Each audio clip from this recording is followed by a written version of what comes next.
Ladies and gentlemen of the Mortal Kombat community, I welcome you to a very special show. A show that will go beyond the personas of your favorite community members and give you a look at the person behind the player. Welcome to Life on Boon Street.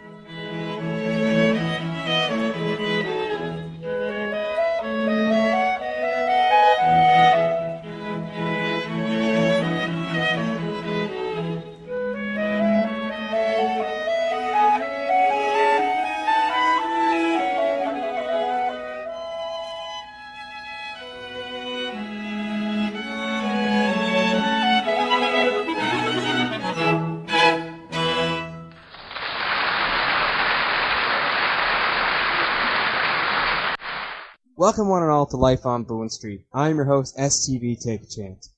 Tonight, we have a guest who goes by many names. However, most recently, you may know him as Paper Legend.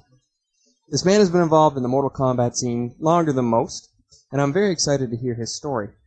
Ladies and gentlemen, please welcome a true community builder and innovator, the man, the myth, the Paper Legend, JamesMK. Welcome to Boon Street, James.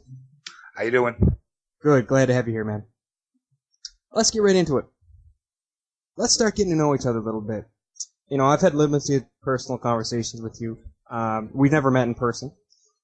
We did run into each other a couple times based on the forums with some projects that we were running. So the first question I'll ask you, and it's pretty obvious, is what's your real name, James? MK? My real name's James Fink. James Fink. So James, those of you who know you, and those of you who may have just heard a small amount of your story, know about some portions of your past. Before we address that, let's start at the beginning. Who were your parents, James? My father was he still is. He's a phone guy. We're all, based in New York. Mm-hmm. And my mother's been a stay-at-home mom. She worked jobs as long as she could until she had to keep getting me out of trouble, and then it kind of prevented her from going to work anymore. What do you mean by a phone guy? My father worked for AT&T. He was a manager of a lot of big accounts for AT&T in Manhattan. Did you get into the family business as well, or? I've been involved in the business roughly 20 years now, off and on. Off and on. Good. Well, you said you're from New York, but tell us a little bit about the community. Where were you born and raised? Well, ironically, today is my birthday, so 42 years ago, I was born and raised in Levittown, New York. Pretty much a small town on Long Island. First off, I'll say happy birthday from all you. Those who are listening and myself. I'm 21.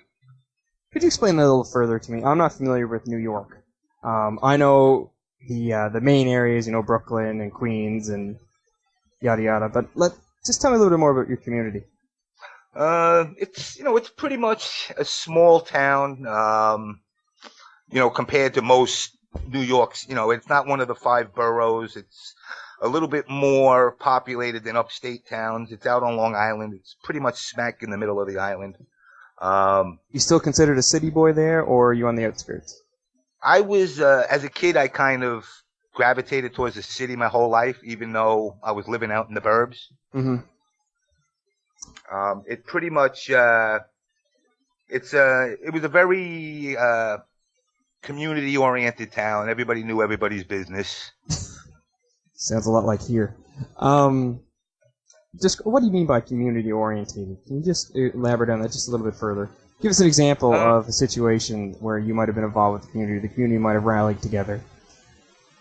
As far as sports went, pretty much everybody followed one of the 2 high schools that were there. Whether you had children there or not, you kind of followed the high school that was closest to where you lived. Parades, block parties, stuff like that you don't see too much anymore. Right. No, I'm shocked that you said block party. I've only seen block parties on movies. Have you ever been to a block party?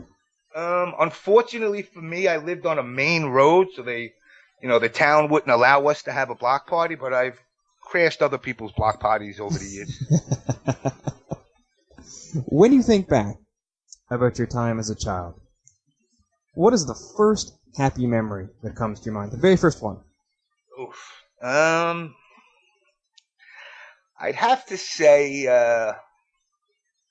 The best memory of growing up, or should I say the first really, really good one, was the day I finally got a bike I actually wanted for Christmas. You know, I always got bikes, but it was always that whack ass with the banana seats, and and I always wanted the BMX bike and never got it. So the first bike I got was probably about 7 or 8. It was probably my best, next to me getting my Nintendo. Original Nintendo or Super Nintendo? Original. Ooh, vintage. Well, my original system was the Odyssey 100. Oh, very actually, vintage. it was the first, which came out in 1975. What game came with it? Pong. That's it. 3 or 4 different variations of speed and an invisible wall that you could put up. Did you play the crap out of it? Oh yeah, we lived off of it. You know, I mean, I can honestly say between that and playing those old school head-to-head footballs, you know, the LED'd handhelds. Right. Me and my brother, we spent probably about 16 hours a day every day for years playing them. So you have a brother? Yes, I got a brother and a sister. Older brother, younger sister. Older brother, middle child. I suffer from the middle child syndrome. Give us an example of that. Anything and everything that can go wrong, it was done by me. Your older brother was old enough to understand better, and your younger one wasn't. So you always were the one that had the blame fall on them. Well, my brother and me were only a year and a half apart. So anyway, I had my brother, who was about a year and a half older than me, and we used to sneak out to the arcade. And when we would come back from the arcade, as we would walk in the door, my brother would grab me by the back of my shirt and present me to my mother as if he went out and found me and caught me sneaking out. So, you know, we pretty much, we've always had that tug and war relationship, you know, and he kind of bullied me around, but not to the extreme. That little back and forth type of thing? Yeah, it was, you know, I would sucker punch him. I used to joke around with him and say, "Did you see the white light?" What I call the white light is when you were sleeping, I would punch you in the eye. And you literally would see a white light while you were sleeping. That would pretty much wake you up. So, you know, we had and my brother is, you know, 6'9", 390 pounds. He ain't small by any means. So you kind of got to take that shot when you can get it. Were you scared when you woke up? No, because I knew this. He was big and he was slow, and I was a lot faster.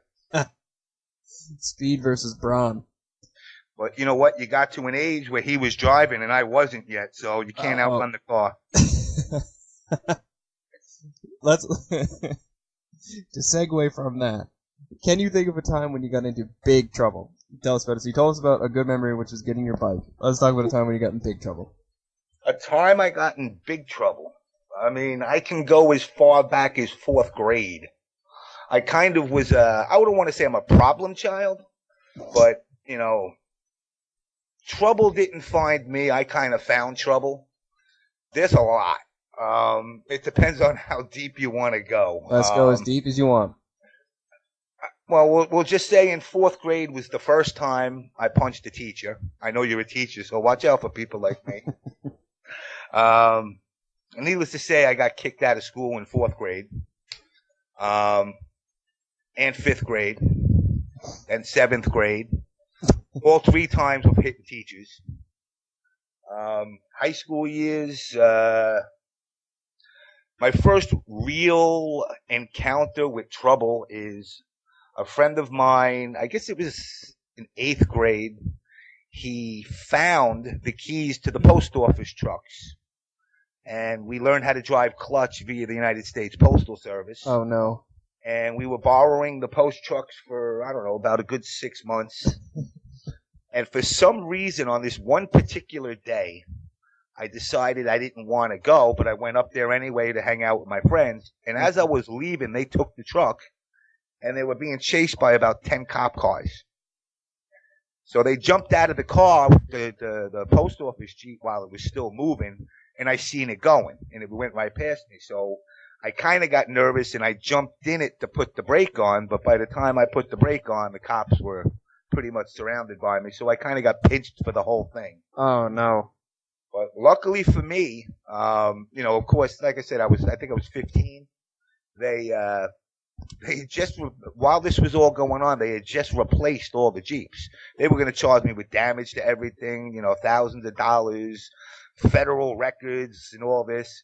But because they wound up replacing the Jeeps like that week, Yeah. I got a slap on the wrist and some probation. That was probably the first real trouble I've gotten in. That sounds like you came out easy, though, compared to what it could have been, right? Oh, yeah. Usually if there's more than one cop involved, you're in big trouble. Yeah, it could have been a lot worse. I mean, granted that my age was only 15, and I was a big break dancer back in the day. I used to teach break dancing. Really? Yeah, but we got to keep that on the down low. I don't want to ruin my rep. You might see me with in a PL video. Was this like outside with the cardboard, or was this? Oh yeah, it was straight up outside cardboard, New York City breakers, Rocksteady. I was really, really into it in the 80s. Fortunately for me, one of the cops' daughters was a student of mine also, so that actually came into play. Mm-hmm.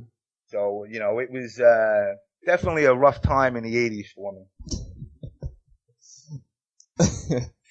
Let's talk about the 80s then. What was your favorite thing about the 80s? For me, the best was I went through this transition. I was one of the quote-unquote original white kids that acted black with the breakdancing thing. Mm-hmm. And I was in private school at the time, which was mixed, whites, blacks, whatever. Right. And then I got kicked out of that school, and I wound up going to public school, which was all white. And here I come, this breakdancing white kid coming into a heavy metal school. And they were kind of like taken back by it. So I started to meld into this like heavy metal breakdancer. So, I would be sporting parachute pants with like a Metallica shirt, and people were kind of like, what the hell are you? So, for me, a lot of the 80s was these transitioning back and forth between breakdancing, heavy metal, picking up a cigarette, not picking up a cigarette, drinking beers. It was pretty much, I guess it was the years that really molded me. Mm-hmm. A lot of fighting. Throughout my years, there was a lot of fighting. Why? I know, here and growing up, it was all about, proving yourself, getting respect. Was it the same sort of reason for you, or was it for different reasons? It was a combo. It was a respect thing, and by no means am I touting myself as a tough guy. I'll say I never lost a fight for one reason and one reason only. I never started one. I never went after somebody and said, I'm coming to get you. Mm-hmm. It's always somebody coming after me. Right. Or I'd see somebody getting bullied, and I would stick up for them. And, of course, that person that was picking on them would take offense to that. Yeah. I've always been one that I'll let you back me up into a corner. I'll buy you a beer. I'll tell you, let's be friends. But if after all that fails, then we're fighting. Yeah. But I never, like I said, I've never in my life gone up to somebody and be like, hey, I'm so mad at you, I want to beat you up. Right. You just don't believe in that kind of... There's no reason to. Fighting in general, let the guys who get paid for it do it, or keep it on a video game. Right. I like that. Keep it in the video games. So, James, your personality, your personality is like a beacon within the community. We've all seen your videos. The Paper Ledger one had us rolling around on the ground laughing. Stuff with the VSM guys, really, really good stuff. Many people flock to you because you seem to be anyway, all about a good time. So let's talk about, maybe we'll kind of re-examine this a little bit, but let's talk about the teenage James and tell us about a good time in that period of your life. There was a lot of, fortunately for me, I'm not a child of the 60s, so I remember all my good times. Right. But, I will say there was a lot of drinking, partying. Wasn't like a big concert person, but, I did do the club scene for a while. Like I said, I did do the dancing thing. It's funny because, people now are like, well, let me see you dance. And I'm like, I don't do that no more. And I think that's because of the age thing. Could you, though? You know what? I was actually at VSM this week, and we were talking about PL's dancing video, mm-hmm. and I started to mimic him.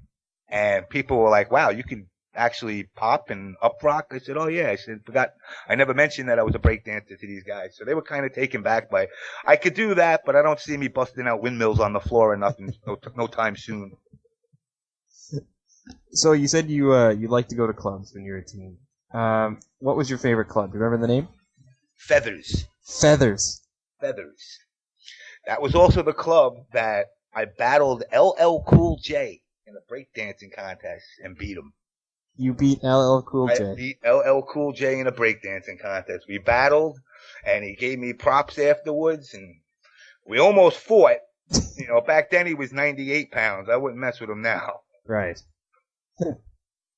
That's quite an accomplishment. I wish I could say well, maybe not breakdancing. In high school, and I've asked this to everyone on the show so far. I love this question. My favorite question. In high school, were you the jock, the prep, the nerd, the partier, the stoner, or a combination of some?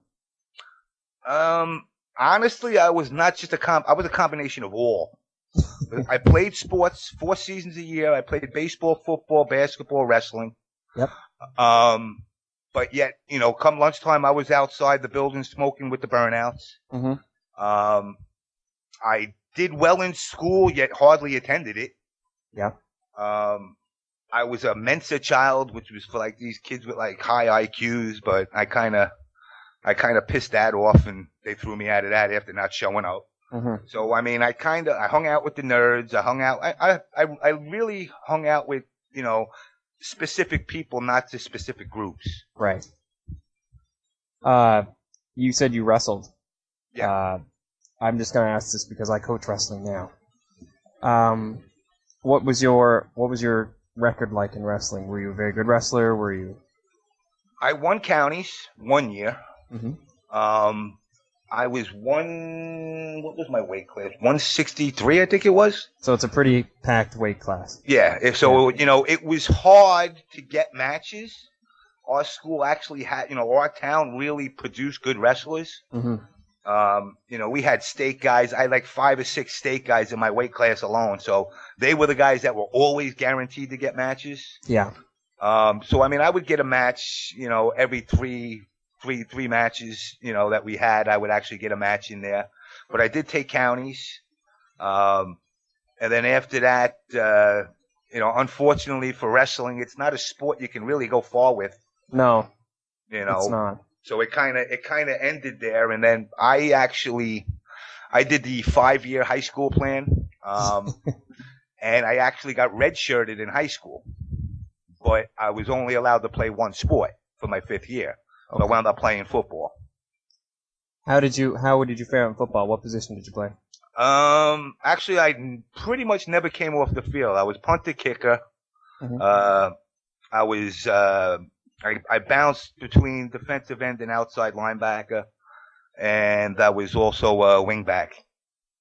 So I stayed on the field all the time. What was your favorite position? Probably outside linebacker. Why?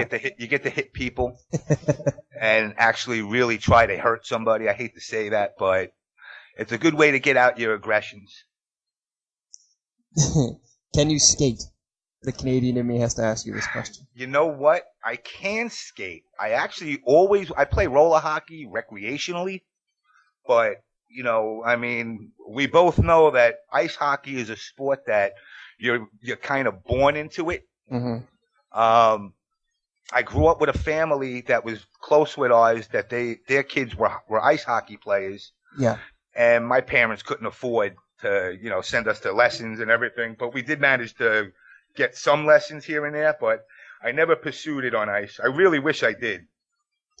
To those of our viewers that are watching, maybe from, you know, states or areas that don't have a professional team or whatever, ice hockey is an incredibly expensive sport to start. And then about every 2 or 3 years, you need to buy new equipment. So a lot of people didn't get to play hockey, even around here. And I'm Canadian, so I know what you're saying with the cost. It's extremely expensive. You mean that stereotype that all Canadians got a lake in the backyard and and they all start playing from 2 years old isn't true? 2 out of 3. 2 out of 3 people in the lake in the backyard. The third one can't afford the lake. Baseball was really my thing, though. You know, I played baseball. I did a year in the minors. I actually got picked up by a minor league team at 30 years old. Which team is that? It's Selma Cloverleafs down in Alabama. Oh, nice.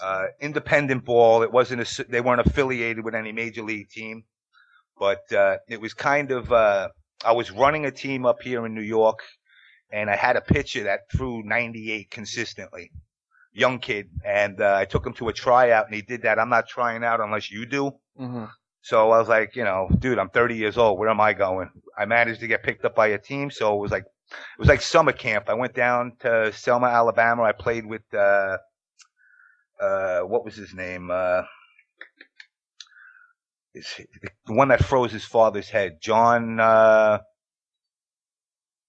name is drawing a blank on me right now, but he froze his father's head. He was a great baseball player. I played with him for a year. The league went bankrupt after that, and that ended my baseball career. What position did you play? Third base. Where were you at in the batting lineup? I batted 2-3, and then sometimes 5-6. Never got the number 4 spot. So you must have been able to get on base then. I actually maintained up until the single A. I was maintaining about a 600 average. Wow. So I can, I actually go out now just for giggles. I got in the town I live in, a lot of Pakistani and Indians, so I play cricket with them sometimes. just because they treat me like, oh, let me teach you how to play. And I'm like, just throw the ball.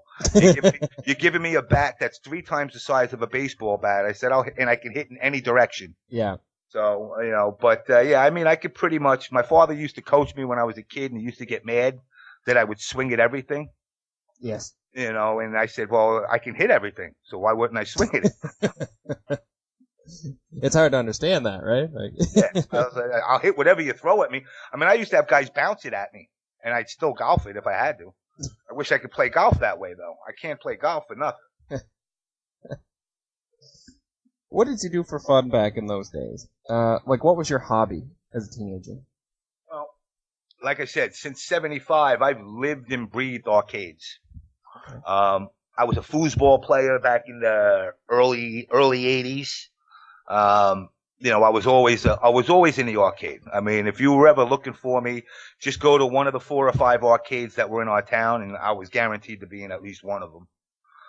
If not there, I was a on the down low computer geek back in the day. So I mean, I'm going back to 286 days. When a computer cost $3,000 for like 2K of RAM in it. So I was always involved in electronics, computers. I tinkered with whatever I could. Right. What kind of games were you playing in the arcades back then?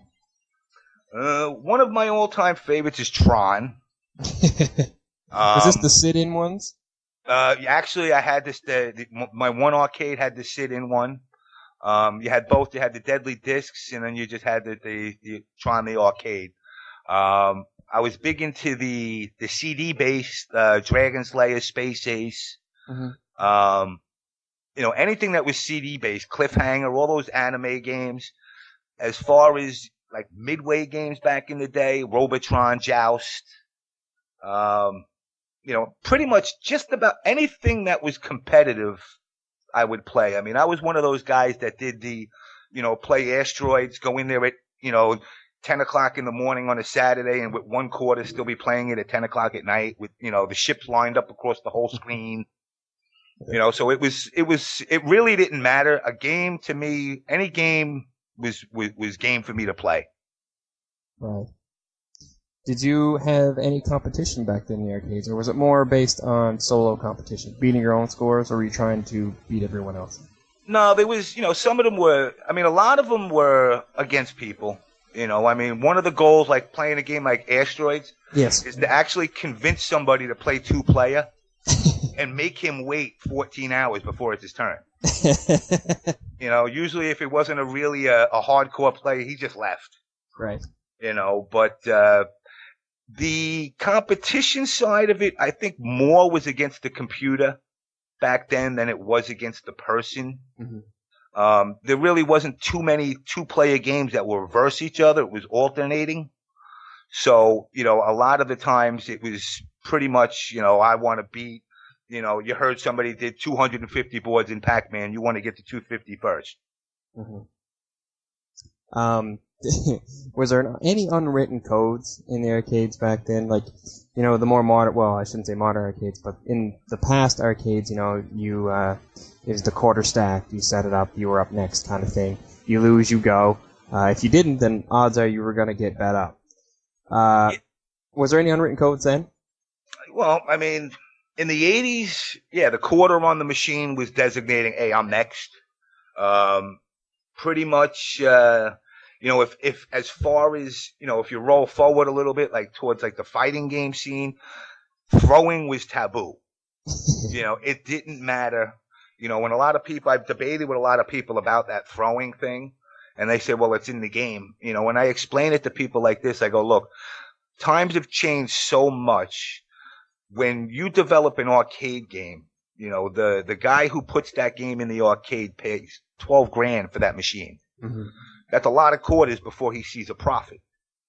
So, you know, a lot of these developers know that if they make a throw do so much more damage as compared to something else, 4 throws and you're dead, it kind of makes the games go faster in hopes that, you know, more people will shell out money.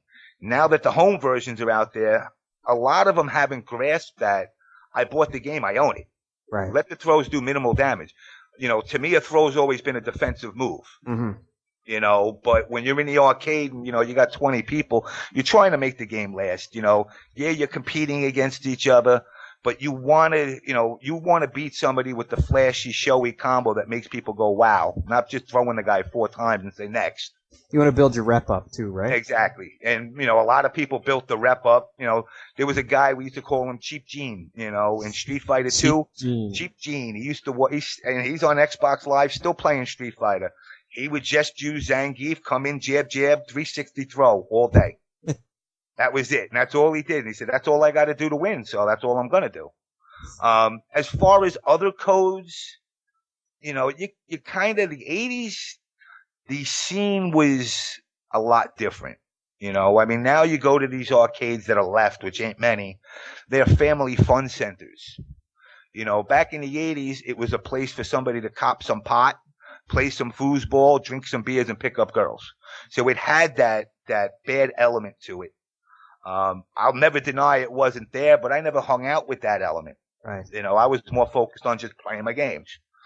But, you know, one of the rules was if you don't know somebody, don't talk to them because you don't know who they are. You know, this was at a day when kids were just getting kidnapped and stuff. So, yeah. You know, the arcade was like one of the main spots for kids to get grabbed. So don't talk to nobody you don't know, you know, kind of look down, you know, if somebody talks to you that you don't know, act crazy and talk to yourself and walk on by and hope they leave you alone. You know, so I mean, pretty much, you know, that side of it was there. There really wasn't much more as far as, you know, the competitive side as far as rules. Right. It was kind of to each his own.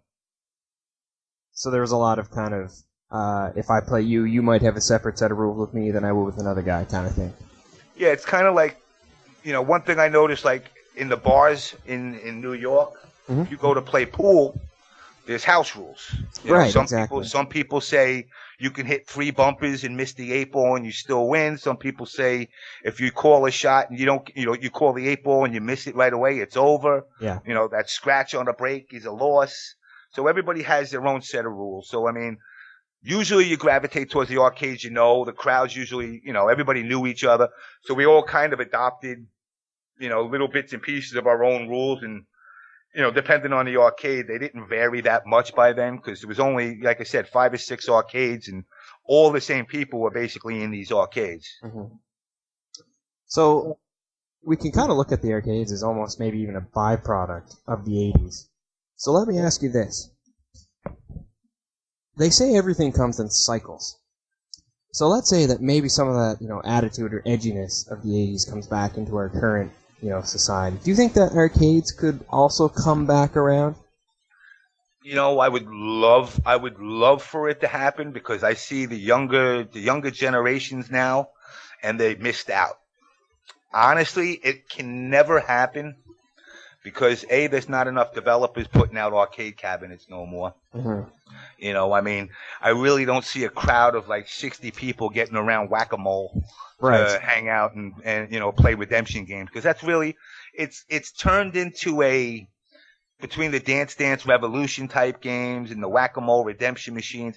That's really what the arcades now become. Mm-hmm. Plus with the consoles, being cheap, affordable. I mean, you could play Street Fighter 4 on an iPhone, and it's just as good as it was in the arcade. Mm-hmm. So there's really no need for companies to start putting out arcade games again. Would I love to see it? Yeah. I mean, I got to say, the arcade scene was probably some of the best times in my life.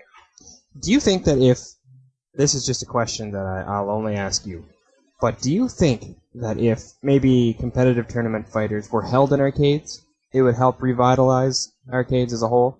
Like, think about if the competition was only placed on a cabinet if you went to tournaments. Do you think that would revitalize arcades in terms of developers making the games and people going out to actually train on machines rather than at home? You know what? I would love it to, but I don't think it would, because you got to remember, these developers got to shell out the money for a team of people to put it out. Then you got to mass produce the cabinets. I just don't think it would be cost effective for the developers to do it when, like I said, all they got to do now is burn a CD and give you updates online, and your game continues as long as they want it to. Right. All right. Let's talk about the law. We've heard a little story here earlier about your postal endeavors. Have you ever had another altercation with the law? Yeah, I had a couple. Actually, ironically, I left Long Island and I was living in New Jersey back early 90s. Mm-hmm. And actually, it is where I met two people that are still pretty high up in this community. I knew them when they were teenagers. One of them was Check 4900. Yep. And the other was Tom Brady. I used to run an arcade in a town called East Brunswick, New Jersey. You ran your own arcade? Yeah. And we'll talk about that then. Tom Brady was a patron of the arcade. Right. He used to come into the arcade, and, I would show him some, MK3 and Mortal 4 stuff at the time. And I had no idea he would come on to be the famous Tom Brady is today. Right. But when I was living there, I was living with a girl whose her sister's aunt's uncle's brother, one of those long extended situations, but the family didn't get along. Mm-hmm.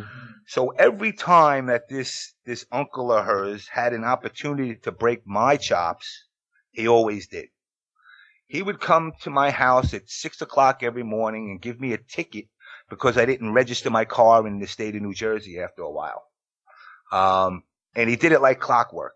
Yeah. So finally one day I confronted him, and I gave him the typical line at everybody when they're feeling their oats. I said, put your badge down and your gun down and you ain't so tough. Mm-hmm. Well, he did. And he swung at me. So I swung at him, and we duked it out for about 2 minutes before 6 other cops decided to mace me and club me down to the ground. I got locked up. I got put in solitary confinement for 6 months. Yeah. 6 months of solitary confinement will change a person. Mm-hmm.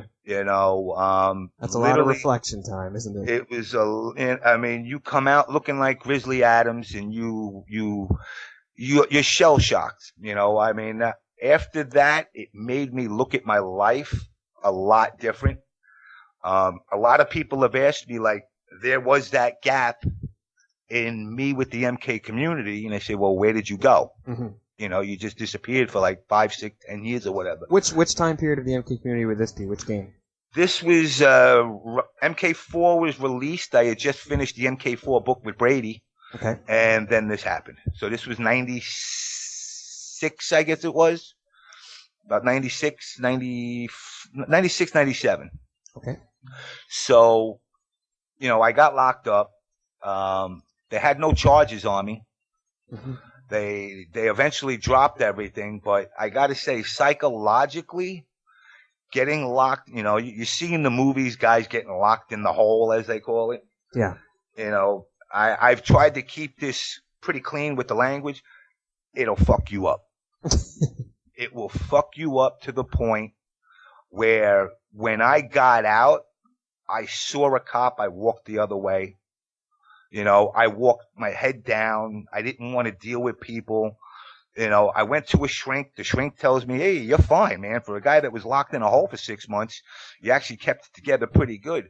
I remember, and it sounds like something out of a Shawshank Redemption type movie. Mm-hmm. I remember there was so little to do in the cell that I used to take and chew my fingernails off and use it to write on the wall inside the cell. And I would just, I would let my fingernails grow a little bit and then chew the nail off, and I use that to scratch anything in the wall just to see something other than dark.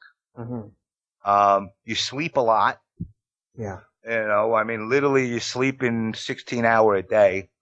They feed you whatever it takes to keep you from getting hungry too much. So you're sleeping and you're eating and you're getting fat. Mm-hmm. Unlike the movies where they show a guy in the hole for 6 months and he comes out all malnourished. Yeah. No, you come out, you could barely fit out the door. You get so fat. So after that, I pretty much stayed clean with the law. I mean, there was a couple other run-ins here and there. Usually, I guess it's my lack of tolerance for authority, or should I say, power tripping authority. Mm-hmm. I think it kind of goes hand in hand with, like I said, defending that kid that's getting picked on. I look at a cop and go, "You're just a person like me, except you got a paycheck and a badge." Right. We're all but people a lot of them, in the end. Yeah, we're all people in the end, but you know what? They take it to a level. And don't get me wrong, I'm not saying it's us versus them, because I got a lot of friends that are cops, and they're there to do their 8 hours and get their check and go home to their wife and kids. But you always get that one or two, and I'd say I don't care whether it's Canadian Mounties or if it's down here in New York or a cop down in Louisiana, there's always a cop that's tripping on the power. Yeah. And, I was never good with tolerating people like that. So I guess I question authority. Sometimes I question it the wrong way, though. Right. Do you find that there are, do you see people on the opposite end of that too? Like maybe someone who wears a badge that would maybe go out of their way to just, be the nice guy. Oh, yeah. I definitely, growing up as a kid, it was funny. Like I said, that story with the post office trucks, after that happened, me and that cop for years, I can't get mad at the guy. He was doing his job. Yeah. But for years later, he would actually come, he would talk to me, he would see me, hey, how you doing? You're not getting in trouble, I hope. Up until this day, I still, I went to his daughter's graduation. Mm-hmm. So, there are cops that I look at. We used to sneak into the town pool at night. They used to call it pool hopping. We would go pool hopping, and they would come and they would see us and they'd say, "Oh, guys, come on, just get the hell out of here." They didn't turn it into a big thing. So, yeah, there's a lot of cops out there, at least where I grew up, that were really, stand-up cops and, like I said, really helpful to the community. Yeah. Well, I just want to move backwards for a second to the part where you said you owned an arcade. I ran the arcade. I didn't own it. I was the manager. I didn't know that you ran an arcade, so that really piqued my interest. Tell us about how that came. How did you end up being a manager of this particular arcade? Basically, after I got out of the game development side, after I finished doing, what was it, Mortal 2, Mortal 2 was the last game I actually worked on. After I did that, I left New York because I was living with a girl who will just say, "Don't do drugs. Mm-hmm. Drugs are bad, and you can't help somebody that don't want to help themselves." Very true. I lived with a girl who had a bad problem with cocaine. Yeah. And I thought I could save her. You know, like I said, I always try to wear the S on my shirt, and sometimes it stands for Superman, sometimes it stands for Stupid Man.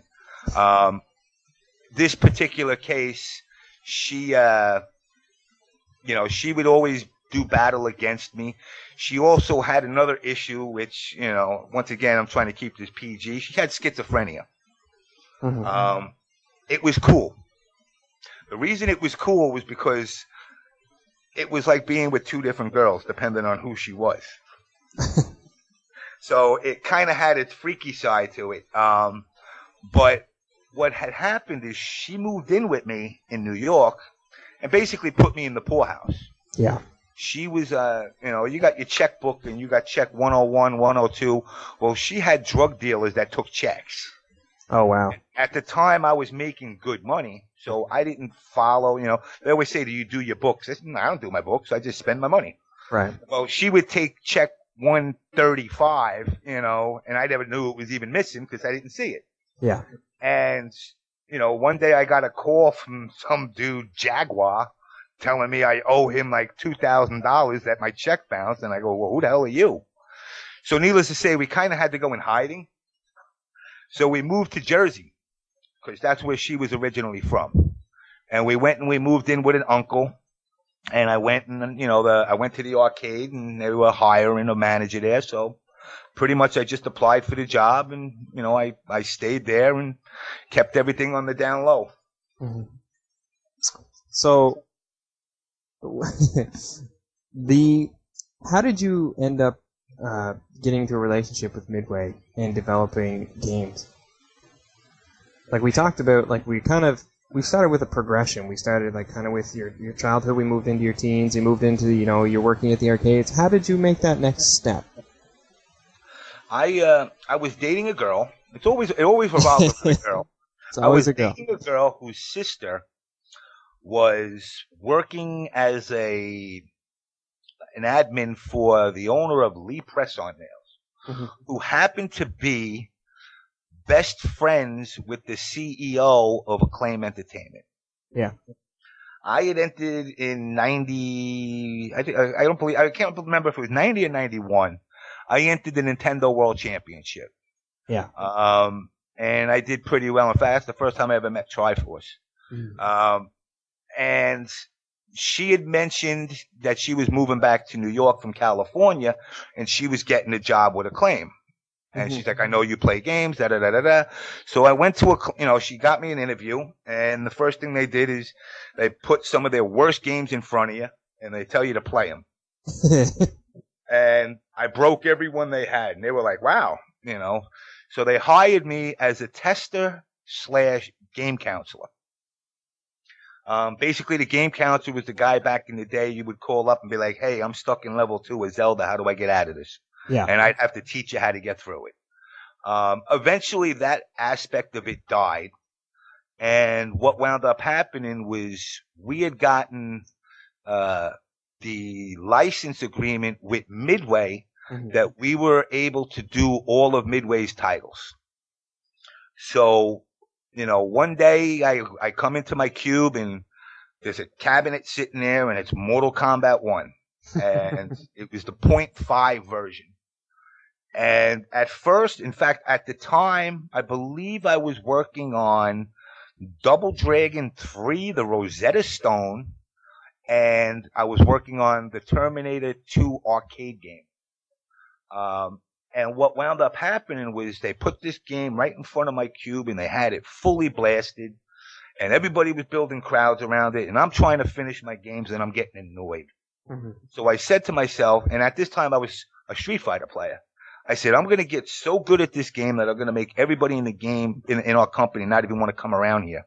So I could actually have peace and quiet and do my work. So I would sit for hours after work. Hours. And at this time, fatalities they didn't even know fatalities existed yet. Yeah. And I'll never forget, I was, it would say finish him, you just run up and you would uppercut and that would be it. And I forgot how I did it. But I did it. The first fatality I did was Raiden's. Mm-hmm.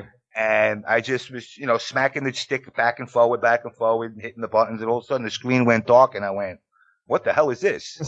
and he popped his head, and I went, obviously this means everybody's got one. So, for the next weeks, all I did was go, play 2-player game, beat the guy, try different combinations. I actually have to say I probably found on my own probably about 6 of them. Mm-hmm. And then at that point, I told my boss, there's fatalities in this game. And he goes, what do you mean? And I showed it. Now, at this time, I had gotten so good at the game, I used to play people with one hand. And, I thought, and this is where, like, I tell a lot of the guys that are the top players now, I say, it's one thing to be good, it's another thing to be that game dick. And I use that term because Ed Boon is the one that coined me a game dick back in the day. We wound up having, during the CES, we had the arcade game in our suite. Yeah. And he came up with his testers, Ferrier, Mike Vinicor at the time. And I just humiliated everybody. I'd play him one-handed, and I thought I was the freak show. I thought it was cool. I really didn't know they were like, wow, this guy's just a dick. And that's why, like, I try to explain to guys, always keep your ego in check. If you're the top dog, keep it in check, because you may think they're your fans, but they're really just counting the days till you get knocked off your high horse. It's real easy to be the underdog and then the pillar that another underdog is trying to overcome.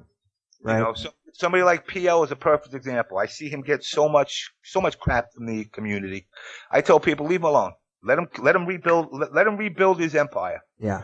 If you're gonna knock him out of his empire again, that's fine. But if he comes back humbled, you can't be mad at this guy. Mm-hmm. And I think he's done. He's done that. But as far as from there with the games, so from that point on, I worked with him for about 10 years. I've done close to 100 titles. I left there on bad terms. Mm-hmm. What had happened on the, or the quick departure was my boss and me got along very well. Yes. He took on 2 roles. He handled license acquisitions, and he ran product development. Well, the licensing part started to take more of a role on for him, so we brought another guy in from Nintendo. Never forget him, Steve Miles. If I ever see you again, I'll knock you out. He turned around. He didn't like the fact by this time I had taken on this role of like a mercenary worker for, because the company was split into different teams, a blue team, black team, green team. I worked on all the teams. Mm-hmm. But that's because, every producer was like, yo, we want him. So they would all pick at me. And I was obviously more than eager to help because my whole goal was just make the games good. Yeah. He didn't like that. I wound up, with my ideas, I superseded him and would go to our boss. He felt I should go through the chain of command, go to him, and then he'll go to the boss, and then, if anything's to happen. So what he did to me was, back in the day, I don't know if you guys are familiar with BBSs. Mm-hmm. When we did a lot of developing, Probe was the company we were using for the Genesis versions. Okay. And Probe was based out of England. So at the end of the night, what would happen is we would send them the ROMs for the game via a modem that would dial up to their BBS. Yep. And it would upload it. What wound up happening was something happened. Somebody dialed it and said, all right, go ahead and send it. And next thing you know, he's trying to tell me I was sending the Mortal Kombat version of the ROMs to some, BBS in Thailand who's going to mass produce it for bootleg copies. And he turned it into this whole big, I'm a company spy. Oh, wow. And at that point, I was kind of taken back. And he says, you know what, don't worry about it. Go home. Nothing's going to materialize to me. And I went home that day. By the time 5 o'clock rolled around, he turned around and he told me, come in tomorrow morning before anybody comes in here. Get your stuff and get out. Paul, who was our boss, said you're fired. Mm-hmm. Now, keep in mind back in the day, there were no cell phones. Right. So, it wasn't easy to contact the guy who was on the road. Yeah. So, basically, I put my tail between my legs, came in that morning, grabbed my shit, and I'll never forget, I looked him in the eyes and I said, the next time I see you, I'm going to knock you the fuck out.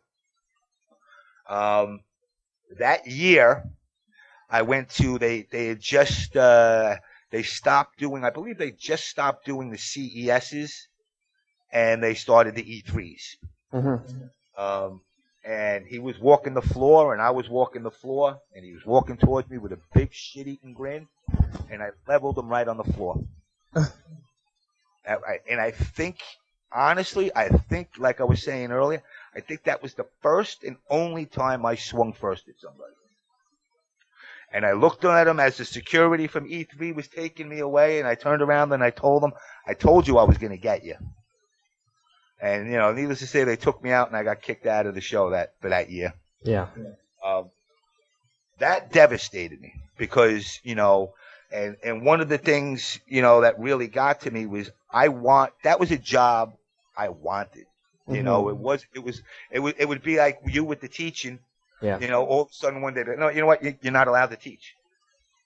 You could be like, wait a second, I did this, this was what I was bred to do. This is my life, yeah. You're taking it away. Mm-hmm. So I got bitter, so I started doing all the strategy guides. I started writing all the strategy guides for every game I ever worked on. And obviously the Mortal Kombats were the big ones. Mm-hmm. And if you look at all my Mortal Kombat books, in the back in the credits, I do a special thanks section. And in that special thanks section, I throw jabs at everybody. Anybody that pissed me off, I used to throw a jab in there. I knew one of the people in there was kind of screwing around with his secretary. So I kind of put that in the book. So so what happened is when the book started coming out, all the workers were like, oh my God, JamesMK put out a book. And then they read in the back of the book and they're like, oh shit. JamesMK put out a book. He's putting in some, there was a girl that was like kind of a dirty girl. So I used to call her a dirty dirtbag. So, her special thanks was to the dirty dirtbag.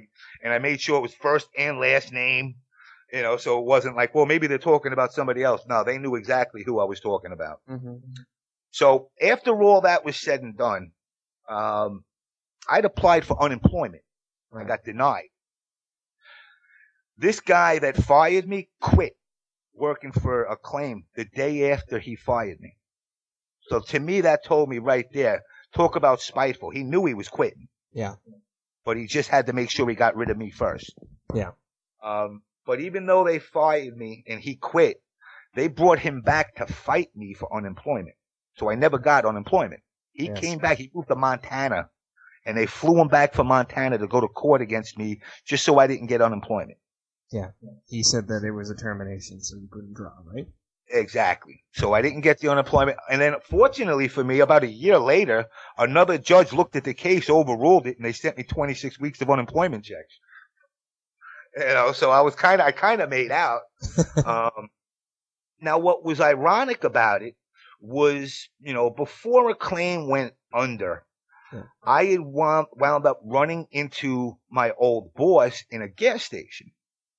And he turns around and he goes, hey, Jimmy, what's up? And we started making chit chat. And then he turns around and he goes, hey, Jimmy, I got to ask you something. Why did you quit?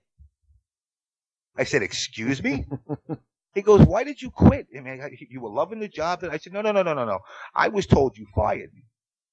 So he goes, wait a minute. So we start talking. And unfortunately for me, during that period before that, I had gone to the Department of Labor. Yeah. Filed a claim against them because basically they were paying kids pizza and free games for like 70 hours of work a week. Yeah. So I put the claim in.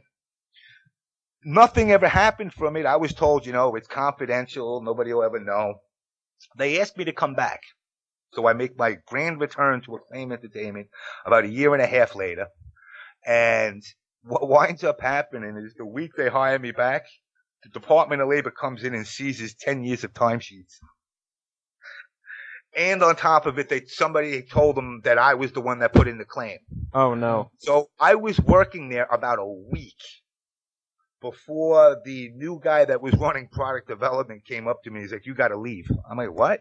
He goes, "Yeah, the Department of Labor just came in here, told us that you filed a suit against them, da-da-da-da-da-da-da-da."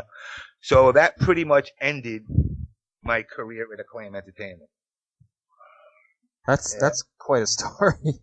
Yeah, it was definitely, it was a darker day for me, a darker 2 years for me. Yeah. Just going through it, like I said, it kind of, you're watching your world crumble, and really there's nothing you can do except watch it. Mm-hmm. Well, the past is in the past.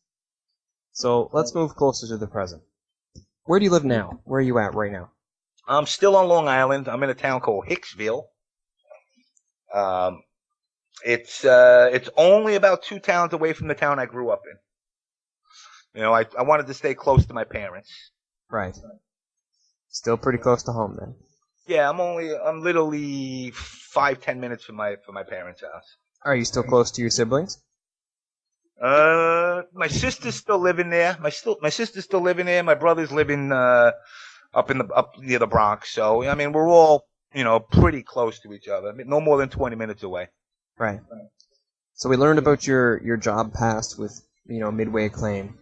What's your current occupation? And tell us a story involving it. Currently, I guess you would call me, like I said with my father, I'm a voice communications engineer, if that sounds really robust. It's not really as rewarding as it sounds. Basically, I'm a network engineer, and I do voice over IP for large companies, companies like AIG Insurance, Citibank. Pretty much I just maintain and design networks and phone systems. Right. As far as good times. One of my contracts is this guy Dolan, who owns Optimum Online Cablevision here. He owns Madison Square Garden and Radio City. So I do a lot of the events. I always get the Ranger games for free. Mm-hmm. Knick games. I just did the NFL draft about a week ago. Oh, nice. I get a lot of concerts. I mean, I just finished Barry Manilow, if that means anything. And pretty much, I mean, the best thing I had was, I did the MTV Music Awards, the one where Kanye West got up on stage with Taylor Swift. And I was literally drinking out of the bottle with Kanye 5 minutes before he did that. And he told me, watch what I'm going to do. And we were all like, had no idea what he was going to do. And then after that, we were just like, oh man, this guy's an embarrassment. Oh, sorry. Go ahead. I mean, I've hung out. I mean, I've smoked butts with Mick Jagger, Pink. A lot of big name people I've hung out with, but nothing. Not that we hung out after. It's just pretty much cigarettes and booze. Yeah. Which, hey, maybe you're actually seeing them as they really are. Really, that's pretty well the most casual setting I can picture to actually meet these people. Oh, yeah. I got to say, a lot of these people, when the defense is down and they're not worried about being who they are, most of them are pretty cool people. Right. Well, it goes back to what we were talking about before. Everyone, no matter what position they're in terms of job or employment or status, they're still people. Right?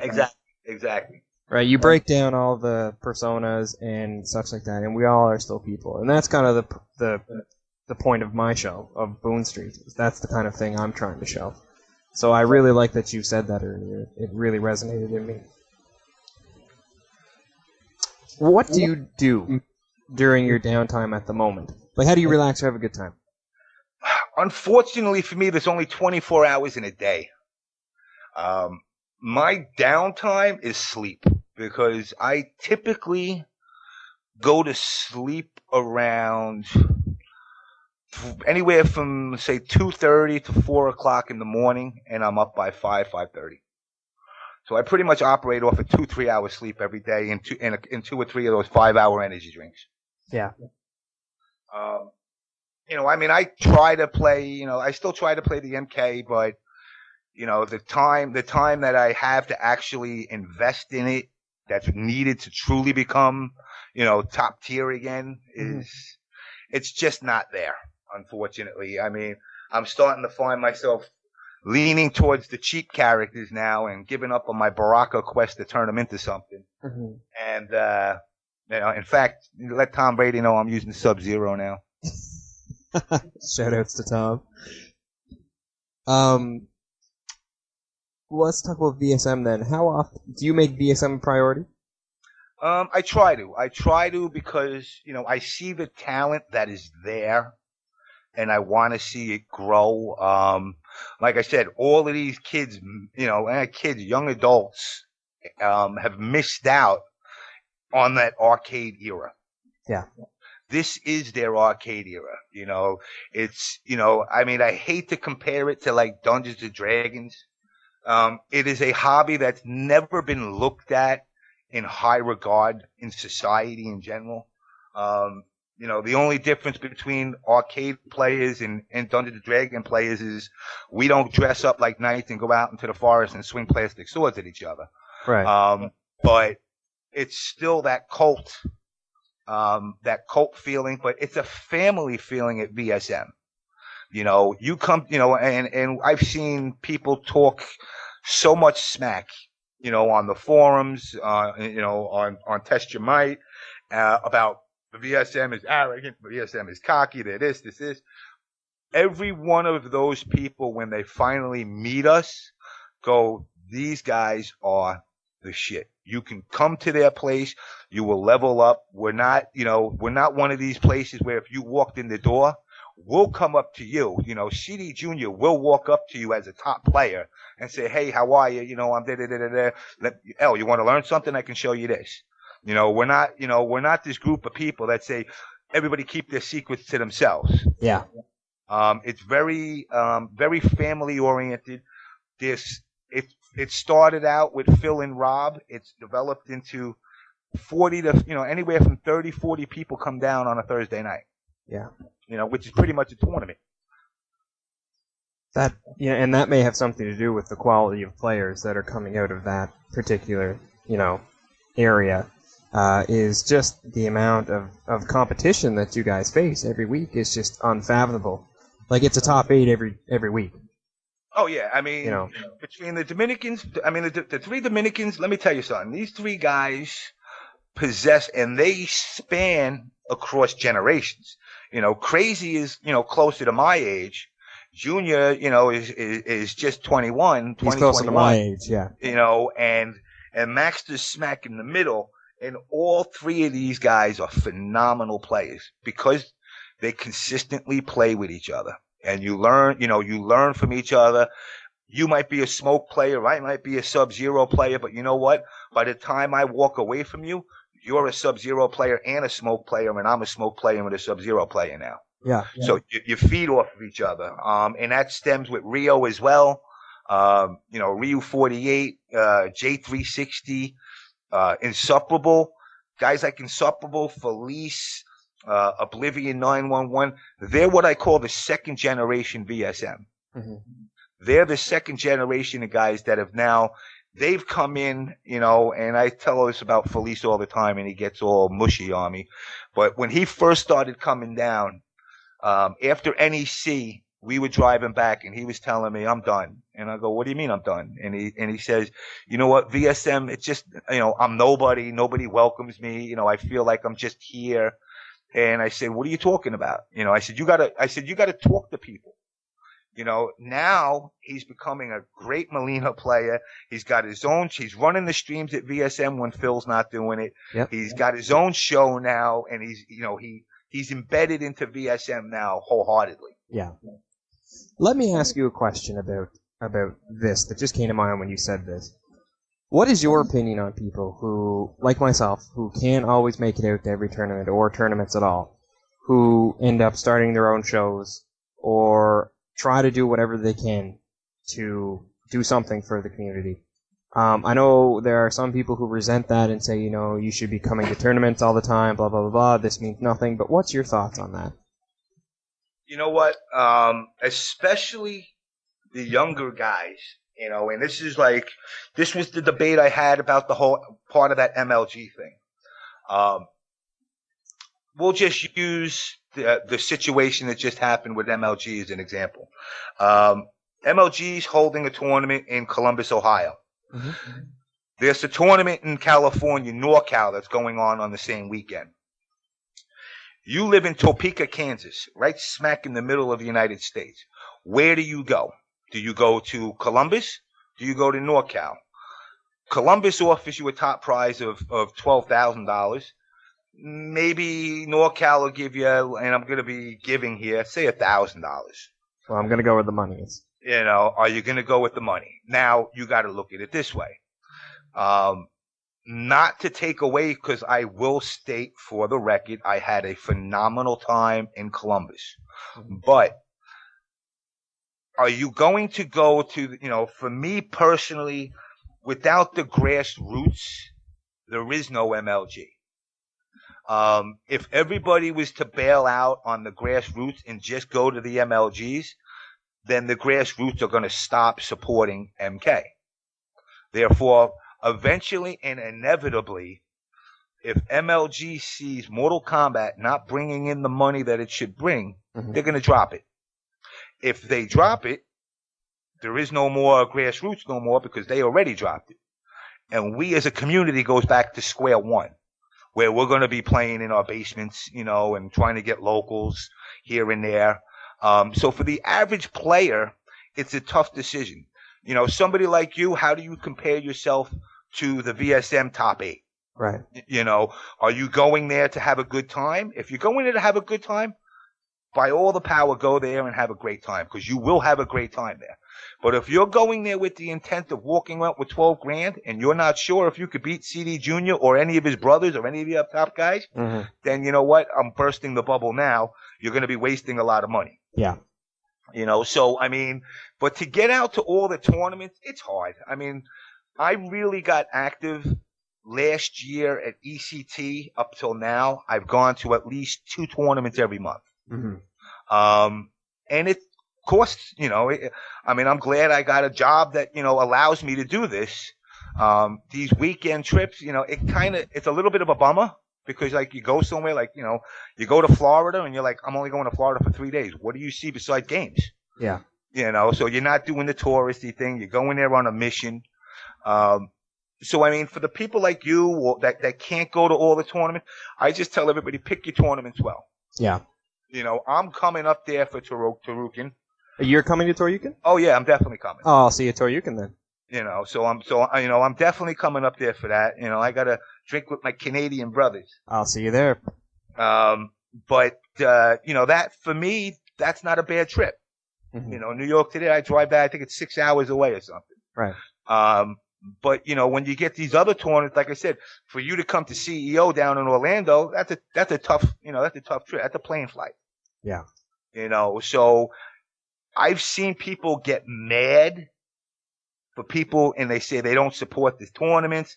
It's like, look, if you don't have the money, you don't have the money. That's why I don't, I see a lot of people that are actually mad about the online people, and I go, you can't be. Especially if I don't know what your scene is up there, but I'll tell you this, if your scene is so small, online is the only place you're going to get a scene. Yeah. So when you do something like this show, or like with the Mortal Mondays, those are things that I look at and I go, you know what? I don't care if the guy never shows up to a tournament. He's supporting the scene. So I don't get mad. I've never gotten mad at somebody for not supporting the team. Now, to put one guy on blast, there is MKF. The guy lives 10 minutes from us, and he never comes down. I keep asking him millions of times, just come down, just come down. I don't know if he's afraid or if he's hideously burnt or something. But, I told him, I said, you started enough controversy, over the years. Just come down. We're not, nobody at a tournament. I have never seen somebody at a tournament be mean to another person. And that even goes for people that are very outspoken, like Tom Brady's and them. If you walk up to a Tom Brady and he don't know who you are, he ain't going to go, hey, you get the hell out of here, little kid. He's very welcoming. The community as a whole is very inviting to anybody. Mm-hmm. And that's the part of this community that whether you're online, offline, doing shows, any support that you put into this is support that's needed. Right. So nobody will ever, in my opinion, I'll never look down on somebody for that. Right. Are you in a relationship at the moment? And tell us a story about that relationship that you may or may not, or that you may have experienced, sorry. I got married in 2006. Mm-hmm. What's her name? Tatiana. Ooh. She's from Ecuador. Mm-hmm. So when I first met her, I actually met her in court. Of all places. I was outside the courtroom waiting for some drama that I had going on, and I just started talking to her for a couple of minutes, and hey, let's go out sometime. And she said, okay, no problem. We went out, and I smoked about 1,000 cigarettes. We went out to eat, sat in my car, we bullshitted, and I kind of went my own way. And then I started dating another girl, so I just blew her off. And then about 6 months later, me and that girl broke up. So I said, you know what? Let me give that girl Tatiana a call. When I had met her, she had long black hair. She weighed about $175. But she was nice. So I said, let me give her a call again. Mm-hmm. So I call her up. She says, yeah, let's go out. What happened to you? She says. I lied to her. I told her I got locked up for 6 months. That's why I didn't call her back. She goes, well, she goes, you weren't going to court for anything big. She goes, well, what happened? I said, well, I told the judge to go fuck himself. She went, what? I said, yeah. So he gave me a month. She goes, well, what happened to the other 5 months? I said, well, he said to me, you got anything else to say? I said, go fuck your mother too while you're at it. So he gave me 2 months, and I kept that going until I got 6 months. So she turns around, she agrees to meet me, and I'm waiting for her. And I tell you this, I'm looking for what I thought was her, which was, this girl, 170, 75 pounds. All of a sudden, I see this girl. She's about 90 pounds. Mm-hmm. She got blonde hair, big boobs, everything she didn't have. I go, what the hell happened? I mean, she was smoking. So I kind of, at that point, said, cha-ching, I hit jackpot. From that point on, we dated for about 2 years, and then we got married in 2006. And then we've been ever since. I mean, we got our issues, like anybody else does, but, we try to work through them. We go down to Ecuador, every couple of months. I got some property down there now, doing the whole Machu Picchu, and everybody always asks me, what's up with the guinea pigs? Well, down in Ecuador, they eat them. Oh, wow. And I went into the market where they sell them, and I kind of didn't like it. So I asked the guy, how many you got? And he says, oh, we got like 200. I said, oh, good, I'm having a party. So he's getting ready to start skinning them. And I said, no, I want them all alive. So I took all his guinea pigs and I brought them to my house down there. I built them a cage, and I fenced them all in, and I take care of them now. So I'm like the guinea pig guy now down there. Now, of course, on any given night, you'll find an Ecuadorian running in my backyard trying to steal one of my guinea pigs for dinner. Mm-hmm. But, I'm not down there to babysit. So, and ever since then, like I said, my wife and I, we've had our issues, but, it's... Everyone does. Exactly. Let's talk New York. Where do you rank your own skills compared to the VSM guys right now? Oh, man. I'm like, it was funny. I was talking to One Man, Three Letters on the forum, and he's the Baraka guy. And I basically seen him and another player arguing back and forth. And somebody mentioned that I should be the leader of the Baraka forum. And I private messaged him, and I said, look, dude, I said, I am like that old Tarkatan warrior, that Viking that's just waiting to die to go to Valhalla. I'm hanging on by a thread here. I'm doing my best to survive. I won't put myself... I could put myself in the top 30 of players, but I don't see me passing that top 10 mark. Mm-hmm. I got to admit, the truth is the truth. I watch CD Junior's and Rio's reflexes of the juggles, and I just don't have it. So I would say I'll say I'm in the top 50 to be safe. Let's go back to the MK1 days. We take that JamesMK and introduce him to this game. Where do you think you could be? I'd be top. The top? CD Junior wouldn't touch me. Definitive top. Definitive top. CD Junior wouldn't touch me. Brady wouldn't touch me. Nobody would touch me. If I asked them that same question, do you think they would agree with you? Yeah, I think they would. If my back in the days, there was no stopping me. I literally, if you ever got this kid summoning he was there in those days. I would go into the arcade on MK1 at 7:00 at night, and I wouldn't get knocked off of the game until they turned it off. I had it down pat where I could anti-air anything you did with any character, 5 and 6 hit combos, which people would never even know were in the game at the time. Whether it be one-handed, two-handed, back in the day you could smoke with a cigarette hanging out of my mouth with smoke in my eyes. I'd still be able to do it. It was just like clockwork, and that's not because I put myself up, as this super god player. I did it for a living. Right. I got paid to play the game 16 hours a day. Yeah. So you can't not get good at the game. Now, had you said, well, me, CD Junior back in the day, both of us doing the same exact thing, I don't know how it would turn out at that point. Mm-hmm. He's got, reflexes of a god right now.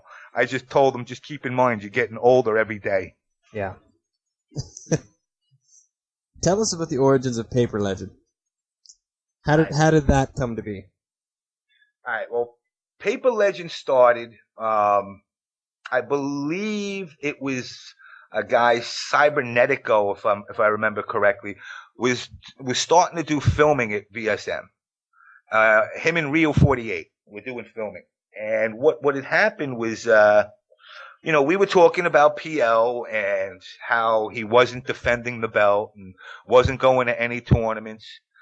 And Mortal Monday was doing interviews for the VSM guys. And what had happened was they decided they wanted to do an interview with me. So we had CD Junior interview me. And I'm just off the top of my head, we were all talking PL stuff back in the day. And I had called him a paper champion. I said, because, he got his belt at EVO and never defended it again. So I went in. So I said, you know what? We're going to make fun of him. And they're like, they're all like, what's that? What the hell is this old guy doing? So I went into the store and I had just run the wires. I did all the data wiring for the store. So I took a piece of Cat 5 and I took a paper plate and I drew the MK Dragon on it. And I said, this is the paper belt for the paper champion. Voila, came out Paper Legend. Now, of course, it was all ad-lib when he interviewed me. Basically, Paper Legend didn't exist until CD Junior interviewed me. And then, when he asked me, well, who are you? And I said, I won EVO twice in the same year and I'm from the future. And it all just rolled out, so there was no real true planning of it. And then after that, I magically became this Paper Legend guy. Let's talk about the old days of competitive gaming. And I just want to see if you can give us some comparisons between maybe our current MK9 scene and let's just say maybe the UMMK3 scene. What do you think of the differences between now and then? The difference, back in the day, it wasn't as organized. You would have, tournaments were basically held in comic book stores. Anywhere you could. It was held in an arcade. You would get 10, 15 people show up. Everybody would put, whatever, $20 in, $10 in, $5 in. Winner take all. Mm-hmm. There was no second and third. It was winner take all. One game you're out, and sometimes you would allow a buy-in where you can buy yourself back in, maybe one buy-in. Now it's more structured. It's not, like I said, it's not as violent. There was definitely a violent aspect of it even back then, where, you had the worry that you might go out in the parking lot and somebody cracks you in the head because you threw them. Mm-hmm. Now it's a get up, shake, for the most part. I mean, I've seen some saltiness, but for the most part, it's a shake your hand, good match, go on your way. But the competition now is more robust. I think more players now possess the skills to be good at the game. Now, I don't know if that's because game developers have kind of lowered the learning curve to a degree. At the same time they lower the learning curve, though, you got to remember there's increases of functionality as far as more buttons, more possible combinations to do. So they kind of did a give and take, where it used to be, like MK1 and 2, you pretty much had high punch, low punch, high kick, low kick, your special moves, jump kicks, block, and then you had a down 4 and an uppercut. Mm-hmm. And that was it. But now you got a back 1, a forward 1, a back 2, a forward 2. Everything gives a different reaction. There's more variables in it. So I think the players that are playing now possess a lot more skill based on having to learn more than we did. But with UMK3, it was the glitch jab. That was actually at a period that I kind of disappeared. That surfaced. I came back into the scene and saw that, and I kind of was like, wow, this game's truly a broken game. Yeah. So I mean, depending on who was playing, in my day, if you glitch jab, you were getting thrown through a window somewhere. Yeah. But now, now you see this still, you go to these tournaments, Shock is notorious. He runs these tournaments still. And you get a 25-person turnout for it, but you don't see the glitch jab no more. People kind of have taken that route of, we all know it's bullshit, so don't use it. Yeah. So, I mean, but the level of competition, I believe now is better than it was back then.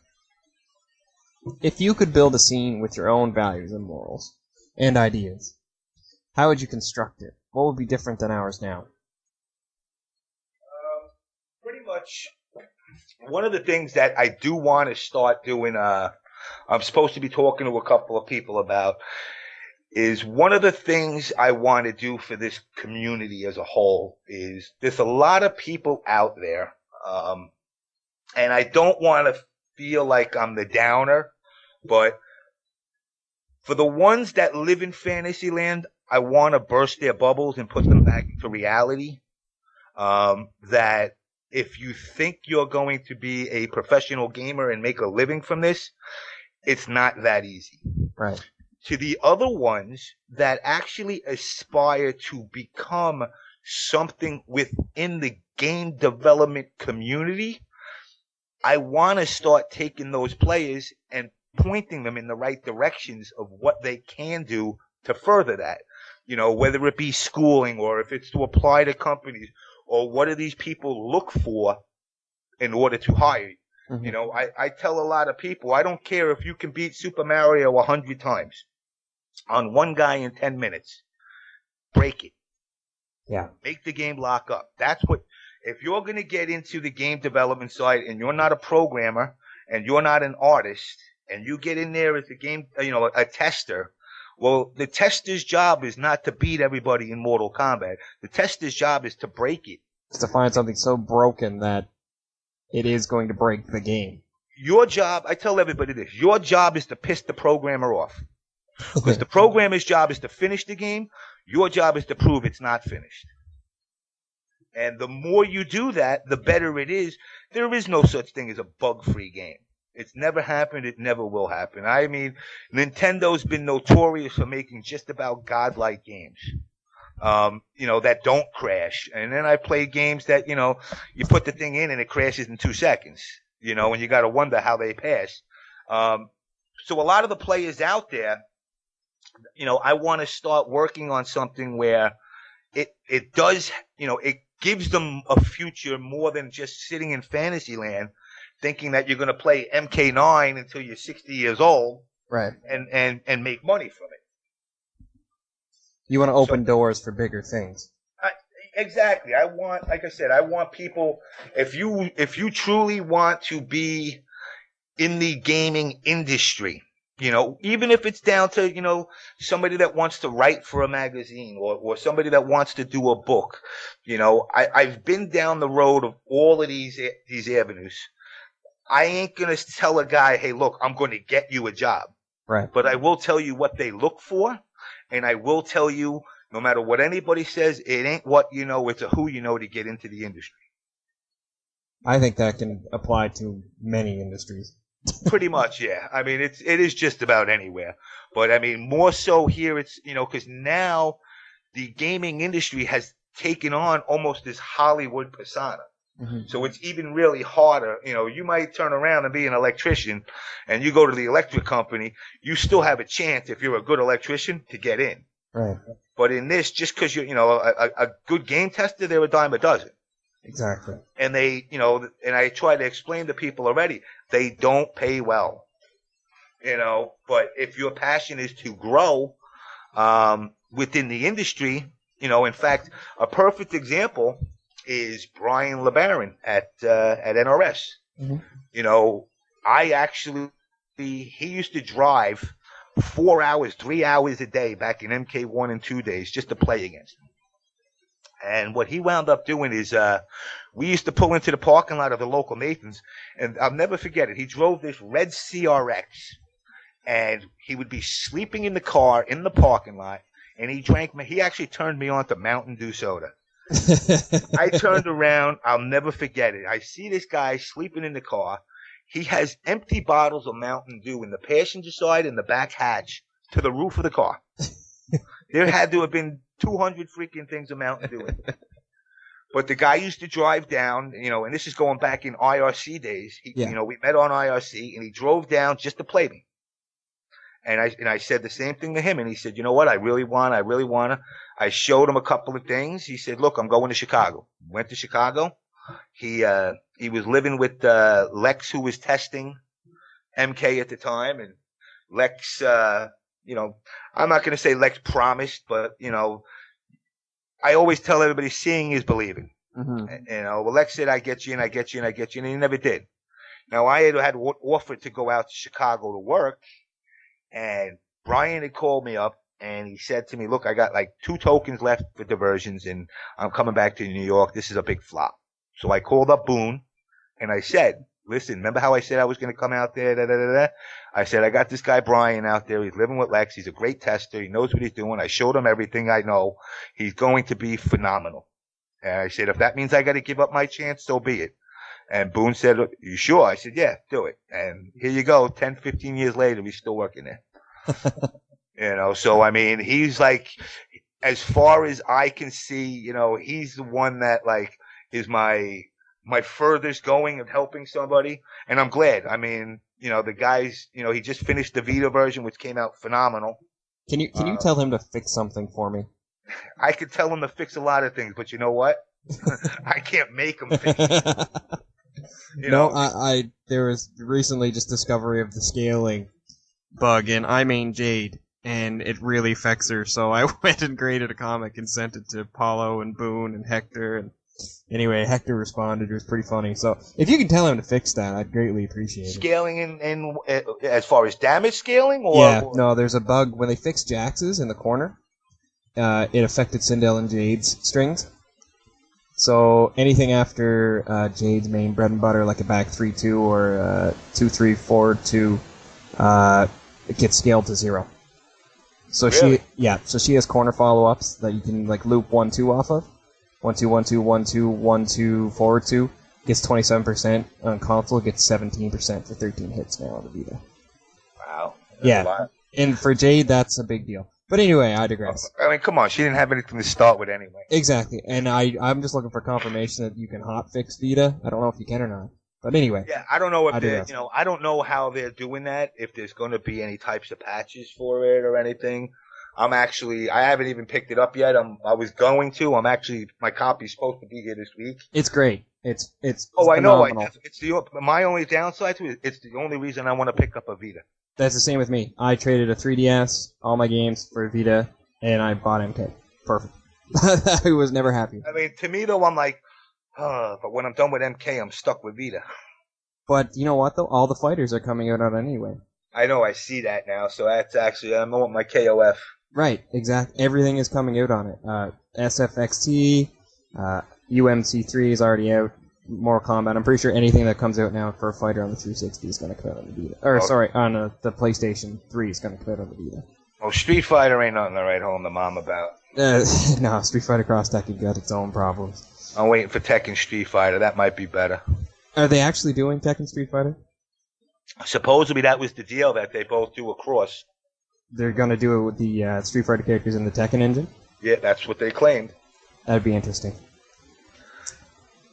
So, when you go to a tournament and play competitively, which you've been doing for a while, and I asked this question to other guests as well, do you still get nervous? I won't say no, but and it's funny because I was talking. Dancock was on the forums and he was talking about still getting nervous online. Yeah. And I kind of messaged him and I said, you know what? I said, what I find the easiest way is for that 10 minutes that you're going to be playing that person, learn to hate their guts. I said, even if it's online, I said, just think about that player telling you, the worst thing he could tell you about your mother, whatever it is, that you want to reach through the screen and punch him. Mm-hmm. I said, just remember you got to turn it off when the match is over. Yeah. I've learned that helps. Do you think anger conquers fear? The anger conquers the fear. I remember the first tournament I went into, which was ECT last year. I did okay, but once the first round, the guy beat me, and he beat me fairly convincingly, it enraged me. Because it was Sub-Zero Kung Lao, and I'm going, how the hell is Kung Lao losing to Sub-Zero? And then I looked at the kid, and I said, I want to rip your fucking heart out. And then from that point on, I just pummeled him. Yeah. My best advice to people to get nervous is just remember, and everybody says it, it's just a game. Yeah. It's just a game. I say that, convincingly with anger, but at the end of the day, that same guy that I beat that I wanted to rip his heart out when the day's over and we're done competing, I'm like, yo, come have a beer with me. Right. Who do you think is the most underrated player in the scene right now? That's a tough question. One of them, I would say, is KT Smith, but he's come up now. Yeah, he's really shown lately. I mean, this guy, I've watched this guy coming into VSM as barely able to win a round to becoming a dominant force. Mm-hmm. Other players that are underrated, believe it or not, I say Digimon. Everybody kind of knocks and mocks Shiva. He's got a nice Shiva, There's a lot of players. You know what it is? It's the part of the community that, not that I don't like it because it's just the reality of it, but a lot of people are overshadowed because of the top 8. Yeah. If you were to tell the top 8, you know what? You guys are mandatory over in MLG. Everybody else can play in the other tournaments, and you're not allowed to participate. You would see a lot of people like Pig the Hut, Dizzy, Slip, 16-bit, Denzel. These guys all start to become those top spots. So, I mean, there's a lot of players that are underrated. And me and 9.95 were talking about it Thursday. And we basically said, the gap between, the bottom 8 and anybody after is a huge gap. Yeah. But the gap between the top 4 and the 5 to 8 spot is even huger. So it's like that. Those people who are in the 8, 7, 6, and 5 are great players. Yeah. But those people that are 4, 3, 2, 1 are just so reactionary in the game that those other 4 guys, are always scratching up to climb up there, and it's a matter of just falling short. Yeah. and they rotate. Maxter might take 4th place, then he takes 5th place. KT Smith might take 6th place, and then he's in 3rd place. Rio and Junior, 1 and 2. It's Rio, Junior, and Detroit, 1, 2, and 3. It's always a rotation between these guys. Yeah. But usually it ends up with Junior on the top. If you could address everyone in the scene with anything that you wanted to say, and actually, you know what? Let's address the scene right now. James, what is your thoughts on the current state of this scene? Right now, the scene has a little turmoil with the majors versus the points of Evo versus the MLG and chasing the money. This is a natural course that has to happen in order for MLG, which we can all be realistic. If the cards fall right, MLG and Evo, we can call them the American League and the National League of Baseball, will be where you want to be for the tournaments. Right. Do not stop supporting your majors, because a lot of people have talked about it and said, well, the money's there and we don't get nothing for these, and they treat the MK community like crap. So why am I going to support these majors? You're not supporting just your game. And a lot of people think MK is the fighting community. No, the fighting community consists of King of Fighters, Soul Calibur, Skullgirls, MK, all the Capcom games. The Capcom people have to wake up and realize they're sitting on the back of the bus right now. And in order for them to catch up, they got to learn to hop onto this MLG thing to turn Capcom on to actually supporting their games. Right. But basically, all I want to say is, everybody keep doing what you're doing, and, keep showing up to the tournaments, keep supporting it any way you can. Whether it be doing something, like I said, I PM'd you about this. I think this show is phenomenal. KTP's, a phenomenal show. The Wule show, all these shows that are spotlighting on people's situations that are going on. Long Island Joe has a show that he does, which, is everything from Capcom to MK to King of Fighters. Everybody's just got to do their part. Right. Realizing that I don't hate Capcom. Capcom shouldn't hate me. It's just about growing this community and turning it into something where people can prosper and other people can make friends and have fun. Well said. Well, ladies and gentlemen, it is once again that time. We strolled along Boon Street, shared a few laughs, learned some new things, and met an all-around outstanding guy. James, I want to thank you for coming on the show, and I now open the floor to you. You may say whatever you wish, as far as shoutouts, callouts, addresses, anything that you like. The floor is now yours. I will. I'll start with saying I expect to have a couple of beers with my Canadian brothers in a couple of weeks here. Shout outs to everybody at VSM, 995, Shock Summoning, KT Smith, Oblivion, Felice, Revolver, Real 48, J360, Maxter, CD Junior, Dark Rob.